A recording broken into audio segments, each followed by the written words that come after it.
What's the difference between the dodo bird and the Victorian Liberal Party? Have a guess. We can resurrect the dodo bird by finding its DNA, but we can't resurrect the Liberal Party because it never had any DNA.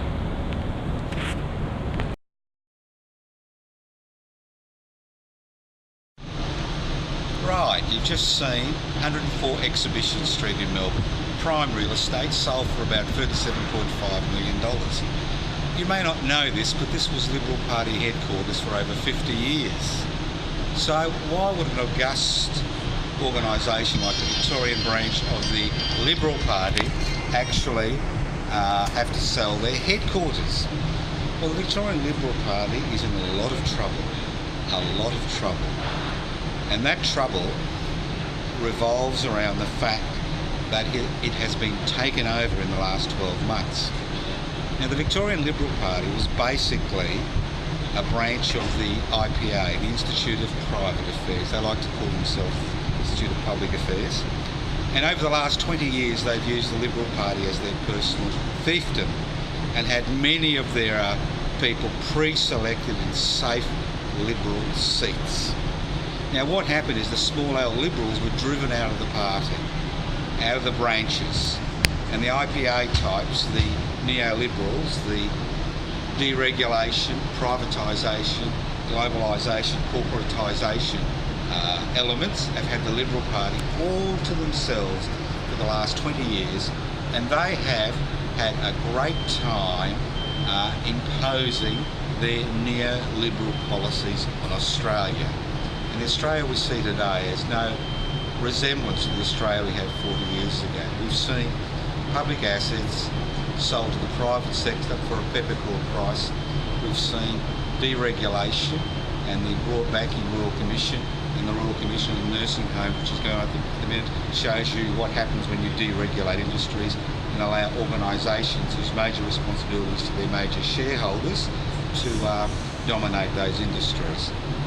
We've seen corporatisation, where in Australia we have one of the largest corporate organisations in the world in terms of their monopoly over various areas of service delivery, whether it's electricity, whether it's food, etc., etc. So we saw large corporations now dominate the economy to the exclusion of the small business sector, to the exclusion obviously of cooperatives and collectives. So the neoliberals have been able to impose their policies, and today we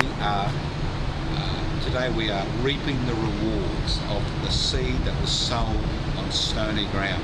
Sorry for the biblical analogy. So it hasn't grown. Now, the Christian fundamentalists in this country have long been concerned about the direction, the cultural and social direction this country is heading to. Pro-abortion laws, laws which now recognise transgender people, laws which recognise marriage equality, laws which in certain circumstances have sharpened the division between the state and the religious sector. And for many years they were involved in a political party called Family First, which originated in South Australia. When the head of the party went bankrupt, he was a builder, went bankrupt in South Australia 2 years ago, he resigned as a senator, the party folded, and their only member joined the Liberal Party. So Family First was a vehicle for Christian fundamentalist beliefs. It was a vehicle in which to put forward a Christian fundamentalist viewpoint. Now, what happened when that party disintegrated? Christian fundamentalists around Australia were very interested in gaining political power because they were losing on every front. They were losing in terms of cultural change in this country. They were losing in terms of people not being religious. Over 1/3 of Australians now don't even believe God exists. They were concerned about all this, and they felt that the only way to right these wrongs was through capturing political power. But they tried the vehicle of Family First, which had failed miserably. So their next port of call in Victoria was the Victorian Liberal Party, which was ripe for plucking. Because the IPA, the Institute of Private Affairs, masquerading as the Institute of Public Affairs, had driven out the Liberals in the Liberal Party. All that was left in the Liberal Party were these branch shells which were stacked members of the IPA and neoliberal and corporate business supporters. Now, these people had no interest in the Liberal Party as a living organisation, as an organisation which promoted Liberal policies, and we've seen this in federal parliament, where the party has been racked by this division between the so-called neoliberals and the social conservatives. So, gently over 2 years, the Mormon Church, the Christian fundamentalist people in Victoria, led by the Mormon Church, infiltrated the Liberal Party. They gained membership in many of the branches, which are almost defunct, and became the majority holding in those branches. Now, the Liberal Party, the IPA types, were so full of themselves, so full of the fact that they were in Parliament, so full of the fact that they'd been able to impose their neoliberal agenda on the rest of Australia, took the eye off the ball, forgot about the local branches. But the Liberal Party is structured in such a way that the local branches have an extraordinary amount of power, because the local branches determine policy and they pre-select candidates for election. And in safe Liberal seats, pre-selection means you can be in Parliament for 20 years and influence the parliamentary agenda for the next 20 to 30 years. So last year, in 2017, when the Liberal Party Congress occurred, Mr Kroger, the head of the Victorian Liberal Party, was outflanked by Christian fundamentalists. He was outflanked, and he lost almost every position that his neoliberal supporters held in the Liberal Party. And before you knew it, the Liberal Party became a vehicle for the Christian fundamentalists, especially not the exclusive brethren, the Mormon Church in the state. So they now want their pound of flesh, and they refuse to support the Liberal Party financially. And all their business backers said, what's going on here, and refused to support the Liberal Party financially. And the Liberal Party couldn't even organise a chook raffle in a pub. We saw what happened at the last state election, where they made a farce of the issues and they paid a heavy price. They'll be out of office for a number of years, at least maybe 8 years. So their business supporters stopped giving money to the Liberal Party. Now, the Liberal Party had debts because it also had an argument with one of their major donors who held a large sum of money, over $15 million, for the Liberal Party. And Mr Kroger took him to court, and the court battle really didn't resolve anything. So here we have a Liberal Party bereft of funds. We don't know. They were going bankrupt. The federal Liberal Party didn't want to bail them out. Business doesn't want to bail them out. They're a bunch of rabble. They're now dominated by a Christian fundamentalist agenda. So what did the hardheads do? They sold the Liberal Party headquarters. They sold 104 Exhibition Street. Currently, they're looking for new premises.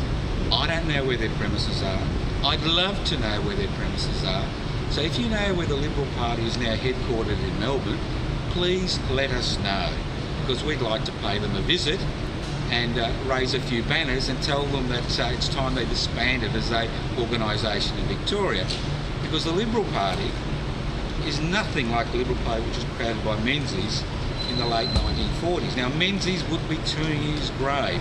What he was able to do was bring a coalition of conservatives and social conservatives and radical reformers together into one party.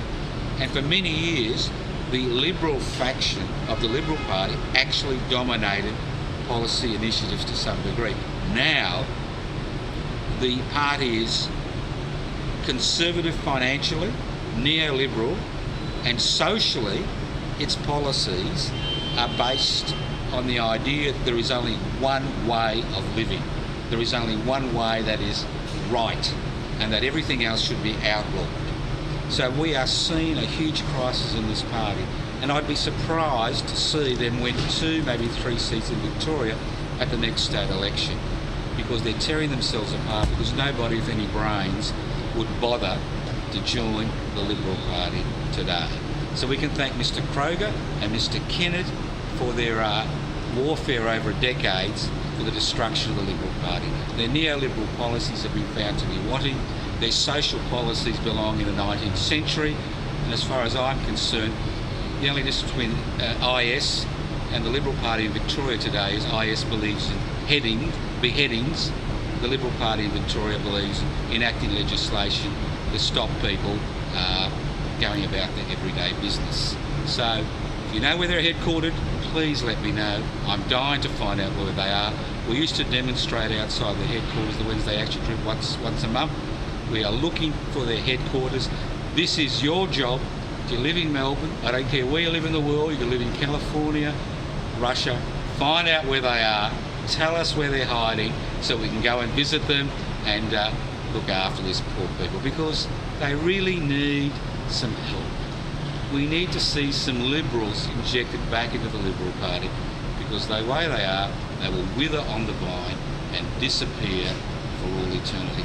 Unless their friends in the corporate-owned media, the Murdochs of the world, continue to feed us with disinformation about what's happening in this country today and create a climate of fear which drives people back to these fundamentalists, economic fundamentalists and religious fundamentalists. So let's get this message out.